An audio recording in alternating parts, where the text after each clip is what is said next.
Bismillahirrahmanirrahim. Assalamualaikum warahmatullahi wabarakatuh. Bagaimana kabar anak-anak semua pada pagi hari ini? Masih semangat belajar semua ya? Pagi ini Ibu akan memberikan materi baru matematika tentang pengukuran waktu, panjang, dan berat.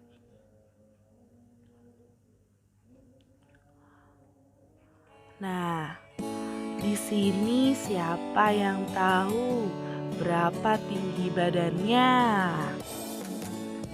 Atau siapa yang tahu berapa berat badannya? Bagaimana cara kita mengetahui berapa berat badan dan tinggi badan kita?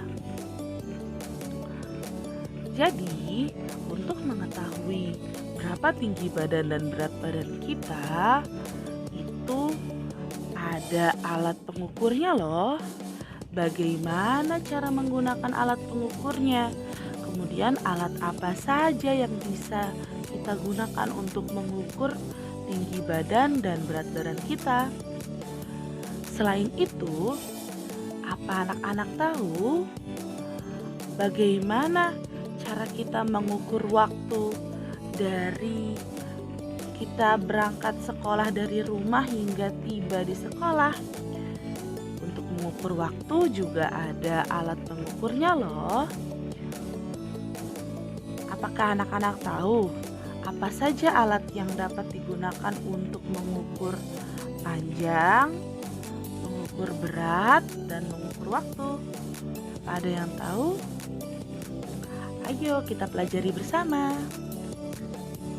Yang pertama adalah pengukuran panjang. Untuk mengukur panjang, alat-alat yang dapat kita gunakan antara lain adalah ini adalah alat-alat yang dapat kita gunakan untuk mengukur panjang. Yang pertama adalah penggaris. Tentu anak-anak gak asing ya dengan penggaris ya. Mungkin di antara semua alat pengukur panjang ini yang paling sering kita gunakan adalah penggaris. Penggaris itu banyak macamnya loh. Ada yang panjang seperti ini, kemudian ada yang panjang, kemudian ada yang pendek seperti ini, kemudian ada yang bentuknya segitiga, kemudian ada juga yang bentuknya seperti busur, yang atasnya itu melengkung, bawahnya lurus. Itu juga penggaris ya. Nah, kalau penggaris tentu anak-anak tahu ya, itu bisa kita gunakan untuk mengukur panjang ya. Jika kita ingin membuat gambar atau kita ingin mengukur panjang pensil dan lain sebagainya, kita bisa menggunakan penggaris.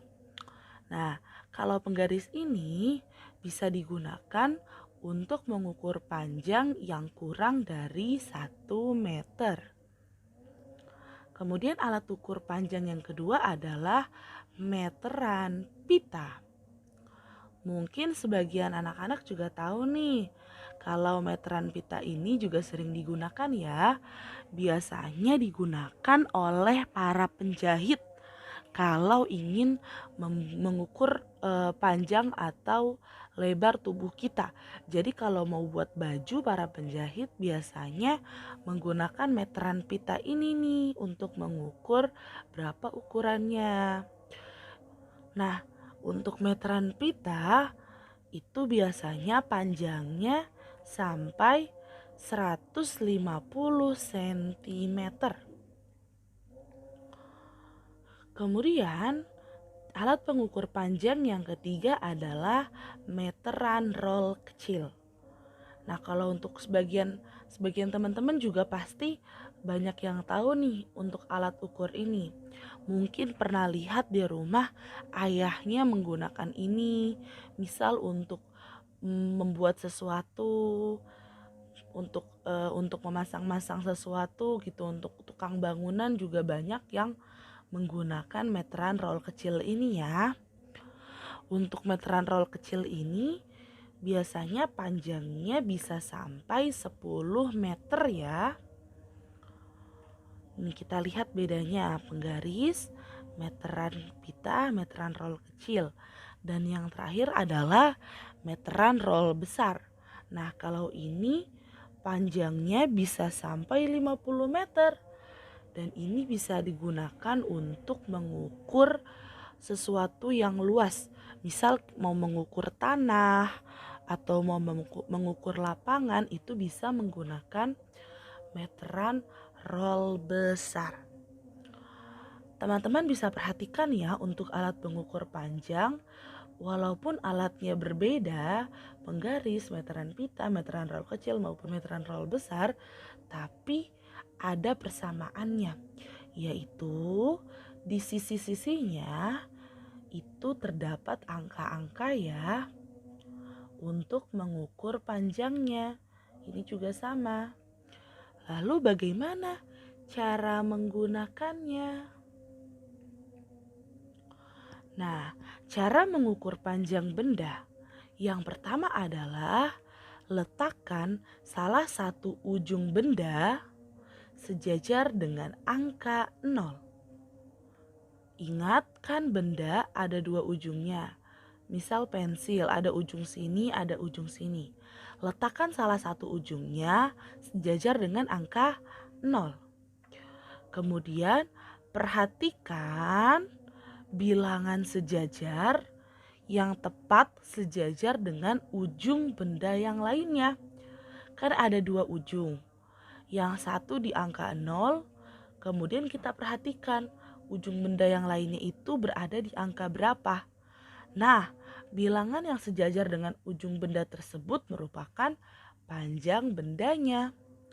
Langsung kita contohkan ya. Misal ibu ingin mengukur sebuah pulpen. Ingat, letakkan salah satu ujung bendanya di angka 0. Ibu letakkan ujung pulpennya ini di angka 0 ya, sejajar ya. Jika sudah sejajar, kita perhatikan ujung benda yang lainnya berada di angka berapa. Nih, ujung pulpen yang lainnya berada di angka berapa? Kita lihat. Wah, berada di angka 14. Karena berada di angka 14, berarti panjang pulpen ini adalah 14 cm. Contoh yang kedua, ibu ingin mengukur pensil. Caranya sama ya. Pertama, letakkan ujung pensilnya sejajar dengan angka 0. Jika sudah sejajar, kita luruskan pensilnya. Kita perhatikan ujung pensil ini sejajar dengan angka berapa? Ya, betul, sejajar dengan angka 8 ya. Berarti karena sejajar dengan angka 8, panjang pensil tersebut adalah 8 cm. Sampai sini bisa difahami cara menggunakan penggaris, cara mengukur panjang dengan menggunakan penggaris? Nah, jika sudah, sekarang adalah cara mengukur panjang dengan menggunakan meteran. Ini caranya juga hampir sama ya. Jika kita ingin mengukur punggung seseorang dari sini sampai sini, cara menggunakan meteran, ibu akan contohkan satu, ini yang meteran pita. Kita ukur, apabila kita ingin mengukurnya dari sini sampai sini, berarti yang sebelah sini kita sejajarkan dengan angka 0 ya. Jika sudah sejajar dengan angka 0, kita tarik meteran pita sampai mana kita ingin mengukurnya. Jika sampai sini, kita berhenti, kemudian kita perhatikan di sini menunjukkan angka berapa pada meterannya. Misal angka 20, berarti panjangnya dari sini ke sini adalah 20 cm. Seperti itu. Begitupun dengan meteran roll ya. Apabila ingin mengukur balok kayu ini dari sini sampai sini, yang pertama dari ujung sini kita sejajarkan dengan angka 0 ya. Jika sudah kita sejajarkan, meterannya kita tarik. Sambil ini kita pegangin. Kita tarik, seret, sampai sini menunjukkan angka berapa? Nah, angka tersebut merupakan panjang dari benda yang kita ukur ini. Sampai sini anak-anak dapat memahami bagaimana cara mengukur panjang semua ya. Mudah ya. Jika sudah, selanjutnya Ibu akan menjelaskan tentang pengukuran berat. Nah, kalau untuk mengukur berat, itu alat ukurnya beda lagi dengan alat ukur panjang. Untuk mengukur berat, alat ukur yang kita gunakan adalah timbangan. Mungkin teman-teman juga tidak asing ya dengan gambar-gambar ini ya.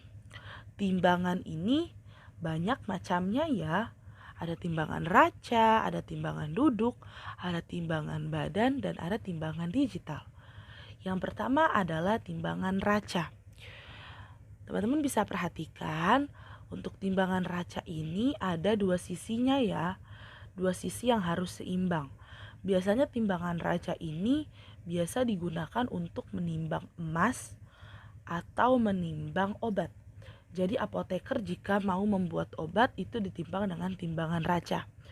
Nah, timbangan raca ini ketelitiannya bisa mencapai 100 mg ya. Kemudian timbangan yang kedua adalah timbangan duduk. Nah, ini ada dua macam nih timbangan duduk nih. Ada timbangan duduk yang ini yang sudah lama, yang model lama. Kalau ini adalah timbangan duduk yang model terbaru. Mungkin kalau teman-teman pernah ikut ibunya ke pasar, suka lihat nih timbangan-timbangan ini tidak asing ya. Kalau timbangan duduk yang lama ini biasa ada di tukang sayur nih. Di tukang sayur suka menggunakan timbangan ini. Jadi ini kan ada pemberatnya ya. Ada macam-macam pemberatnya. Ada yang beratnya 1 kilo, setengah kilo. Nah, ini nanti pemberat ini diletakkan di sini. Kemudian nanti barang yang akan kita timbang diletakkan di sini. Apakah misal kita taruh sekilo, kemudian di sini kita ukur sebanyak benda-benda sebanyak 1 kilo. Nanti apabila seimbang, itu berarti beratnya sama-sama 1 kilo dengan yang pemberat di sini yang ini. Kemudian kalau ini timbangan duduk yang lebih modern ya. Ini juga banyak ada di tukang buah biasanya. Kalau misalnya kita beli buah atau beli sayur juga ada yang menggunakan timbangan duduk seperti ini. Jadi caranya adalah benda yang mau kita timbang kita letakkan di atasnya nih. Kita letakkan di atasnya, nanti jarum ini akan bergerak. Seberapa beratkah benda yang ada di atas tersebut? Misal seberat 2 kilo atau seberat 4 kilo, itu sesuai dengan berat benda yang kita letakkan di atasnya, seperti itu. Kalau timbangan yang ketiga adalah timbangan badan. Ini mungkin teman-teman juga nggak asing. Ini untuk mengetahui berat badan kita ya. Jadi kita berdiri di atasnya. Nanti di sini timbangannya akan berputar jarumnya dan berhenti di angka tepat di berat badan kita. Misalnya beratnya 25 kg seperti itu. Nanti dia akan berhenti di situ seperti itu. Kemudian kalau yang ini adalah timbangan digital. Sebenarnya timbangan digital juga sudah banyak ya. Tidak hanya timbangan yang bentuknya seperti ini, untuk timbangan badan juga ada yang timbangan digital. Jadi digital itu maksudnya apabila kita letakkan benda di atasnya, dia langsung akan otomatis keluar angkanya berapa beratnya. Jadi tidak ada jarum yang berputar seperti ini ya. Jadi timbangan digital hanya akan angkanya yang keluar. Misal kita letakkan ini kabel ya, dan dia beratnya berarti 0,105 kg. Berat ini adalah segitu. Berat badan juga ada yang menggunakan timbangan digital. Apabila kita berdiri di timbangannya, itu langsung ada angkanya. Misal beratnya 30 kg seperti itu ya. Nah, untuk timbangan digital yang seperti ini biasa banyak di supermarket nih. Kalau teman-teman ikut ayah atau bunda ke supermarket kemudian membeli sayuran atau buah-buahan di sana, itu akan ditimbang menggunakan timbangan digital seperti ini ya. Nah, ini adalah cara mengukur berat benda. Yang pertama adalah letakkan benda yang akan diukur di atas timbangan, seperti yang tadi Ibu katakan ya. Untuk berat badan kita berdiri di atasnya, untuk benda timbangan buah yang digital atau yang duduk seperti ini kita letakkan di atasnya ya, bendanya yang akan kita timbang. Kemudian perhatikan angka yang ditunjukkan pada jarum atau perhatikan angka yang tertulis pada layar timbangan. Untuk berat badan kita berdiri di atasnya, kemudian kita perhatikan nih, tadinya kan jarum ini di angka 0, tapi pada saat kita naik dia akan bergerak seret. Nah, dia berhenti di angka 50. Berarti berat badannya adalah 50. Kemudian kalau untuk timbangan yang seperti ini yang buah, kita letakkan bendanya di atasnya. Kita letakkan misal 2 buah tomat di timbangan digital. Kita lihat beratnya adalah 0,2 kilogram. Kalau semangka ini beratnya adalah kita timbang 3 kilogram. Seperti itu. Sampai sini teman-teman bisa memahami semua ya cara mengukur berat benda. Selanjutnya, Ibu akan menjelaskan tentang cara pengukuran waktu.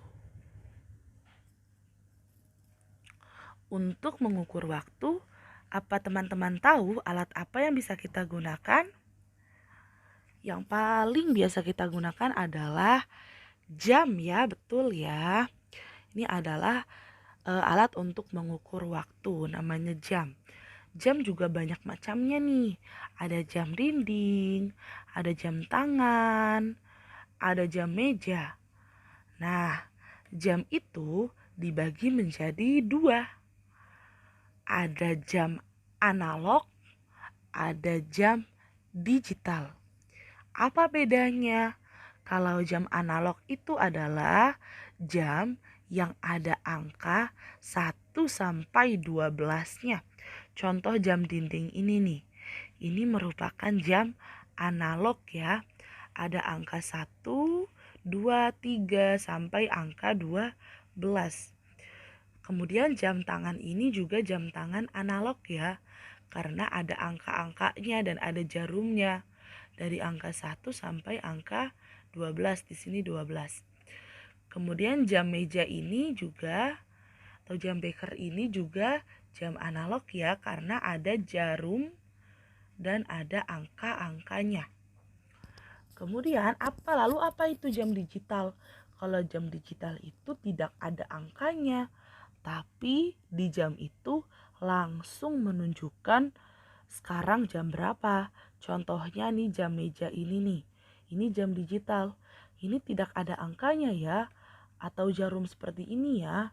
Tapi dia langsung menunjukkan, oh sekarang jam 12:08. Atau jam tangan yang seperti ini juga jam digital. Oh sekarang jam 18:00. Atau jam digital juga ada di handphone. Kalau teman-teman memperhatikan handphone, ada di handphone di layarnya. Oh, sekarang jam 5. Tertulis di situ 05:00. Itu adalah jam digital ya. Jadi jam analog itu yang ada angkanya dan ada jarumnya. Tapi kalau jam digital tidak ada angkanya lah. Tidak ada angkanya ya.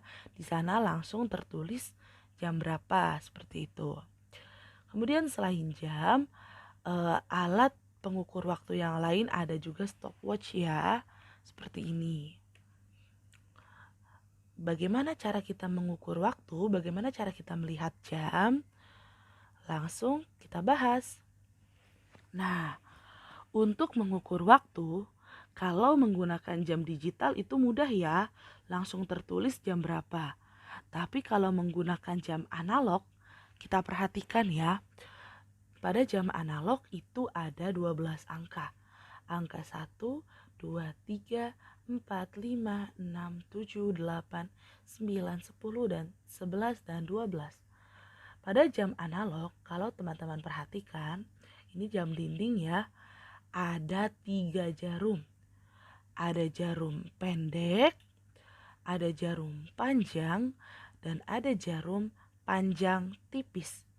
Ini adalah jarum pendek, ini adalah jarum yang panjang, dan ini adalah jarum panjang yang tipis. Lalu apa bedanya? Kalau jarum pendek itu menunjukkan jam. Ingat, kalau yang pendek itu menunjukkan jam. Jarum panjang menunjukkan menit. Nih, jarum yang panjang ini menunjukkan menit. Kemudian jarum panjang yang tipis, yang ini, itu menunjukkan detik. Ya, ingat yang pendek menunjukkan jam, yang panjang tebal menunjukkan menit, yang panjang tipis menunjukkan detik.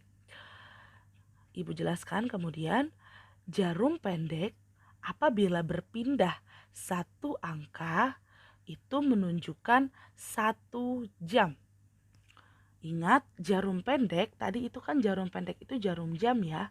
Apabila berpindah satu angka dari angka 12 ke angka 1 atau dari angka 1 ke angka 2, maka itu menunjukkan jam. Tapi kalau jarum panjang yang tebal itu apabila berpindah satu angka dari angka 12 ke angka 1 itu menunjukkan 5 menit.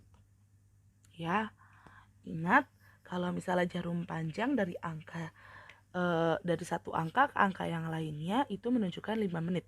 Di sini ibu hanya menjelaskan jarum pendek dan jarum panjang menit saja ya. Mengapa ini dari satu angka ke angka berikutnya menunjukkan 5 menit? Diperhatikan ya. Di atas angka, di ujung angka-angka ini terdapat titik-titik. Nah, dari angka 12 sampai angka 1, kita hitung ini berapa kali pindahnya dari sini? 1, 2, 3, 4, 5. Ya, 5 ya. Jadi, karena ini dari angka 12 ke angka 1 ada 5 titik, berarti satu titik ini menunjukkan 1 menit.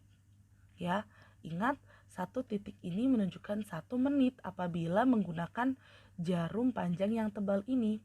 Jadi, dari satu angka yang besar ini, angka 12 ke angka 1, itu tadi berpindah sebanyak 5 kali ya. Karena berpindah sebanyak 5 kali berarti dari angka 12 ke angka 1 ini berpindah 5 menit. Ya, ingat berpindah 5 menit karena satu titik ini bernilai 1 menit ya. Begitupun dari angka, misal kita hitung dari angka 2 ke angka 3. Lihat titik yang pas dengan angka 2, kita hitung ya. 1, 2, 3, 4, 5. Sama ya. Jadi dari satu angka ke angka berikutnya itu berpindah 5 menit. Dapat difahami? Apabila yang jarum pendek ini berpindah 1 jam, tapi untuk yang jarum panjang ini dari satu angka ke angka lainnya berpindah 5 menit. Kemudian, apabila jarum panjang menit menunjukkan angka 12, ingat, apabila jarum panjang menit menunjukkan angka 12, maka ini disebut dengan jam yang sesuai dengan angka pada jarum pendek. Contoh di sini, angka jarum pendek menunjukkan angka berapa?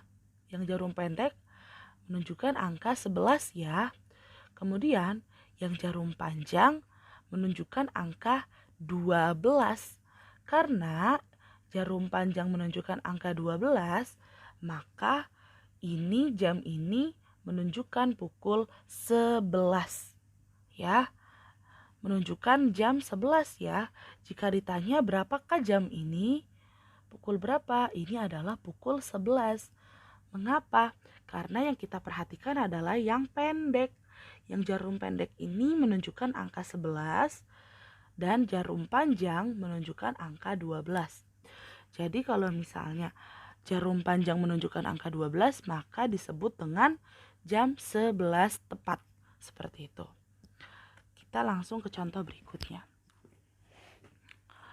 Nah, yang ini contoh yang pertama. Yang kiri atas kita lihat jarum pendek, yang ini pendek menunjukkan angka 6. Jarum panjang menunjukkan angka 12. Ingat, jika jarum panjang menunjukkan angka 12, berarti itu jam berapa? Kita lihat jarum pendeknya saja. Pada gambar di samping, jarum pendek menunjukkan angka 6 dan jarum panjang menunjuk angka 12. Jarum pendek angka 6, jarum panjang angka 12. Berarti jam tersebut dibaca pukul 6 tepat. Kita lihat jarum pendeknya saja ya. Dibaca pukul 6 tepat atau ditulis pukul 06.00. Kemudian pada gambar di samping, jarum pendek menunjukkan angka 6, ya, masih di angka 6, dan jarum panjang menunjukkan angka 1.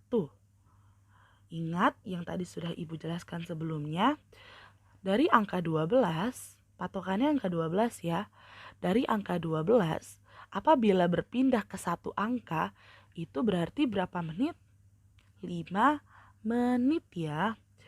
Berarti karena di sini jarum pendek di angka 6 dan jarum panjang di angka 1, ini kan berpindah satu angka dari angka 12 ya.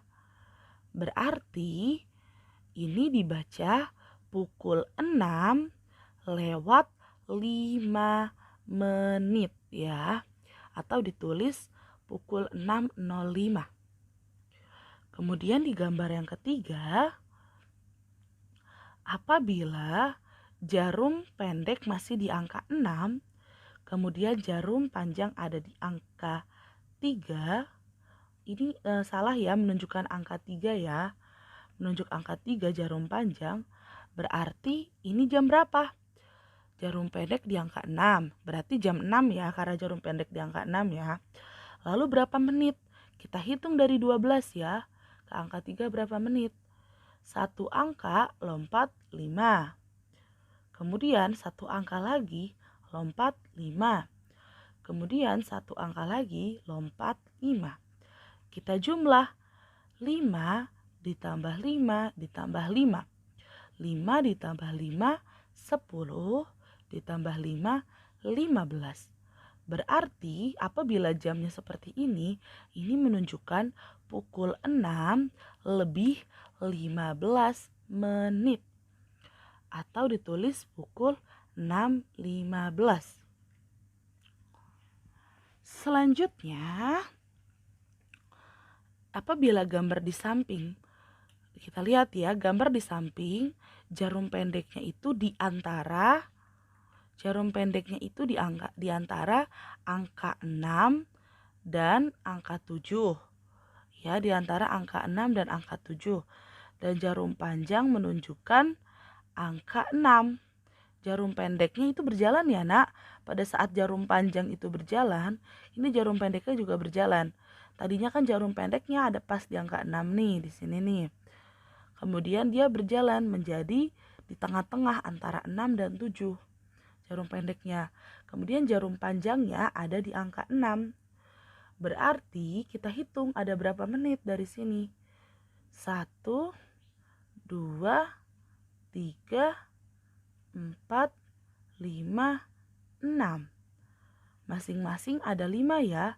5, 5, 5, 5, 5, 5. 5 apabila dijumlah sebanyak 6 kali berarti 30 hasilnya.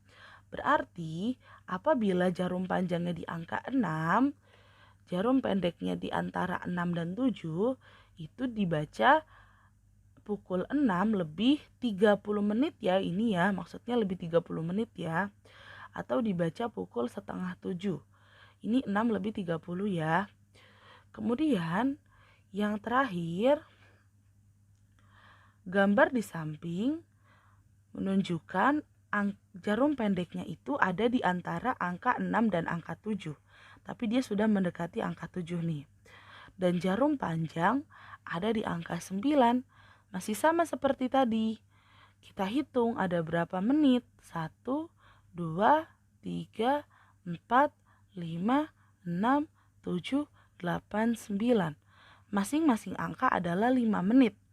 Berarti totalnya adalah 45 menit. Maka itu dibacanya menjadi pukul 6 lebih 45 menit. Atau bisa dibaca juga pukul 7 kurang seperempat. Ditulisnya pukul 6.45. Baik, mungkin sekian yang bisa Ibu sampaikan hari ini. Insya Allah untuk pekan depan Ibu jelaskan lebih lanjut tentang jam ya, tentang membaca jam ya, tentang pengukuran waktu. Karena memang masih harus dijelaskan tentang pengukuran waktu. Tapi untuk hari ini Ibu berikan pengenalan saja ya tentang pengukuran waktu. Baik, sekian yang bisa Ibu sampaikan. Semoga dapat difahami. Kurang lebihnya mohon maaf. Terima kasih. Tetap jaga kesehatan dan selalu stay di rumah. Terima kasih. Wassalamualaikum warahmatullahi wabarakatuh.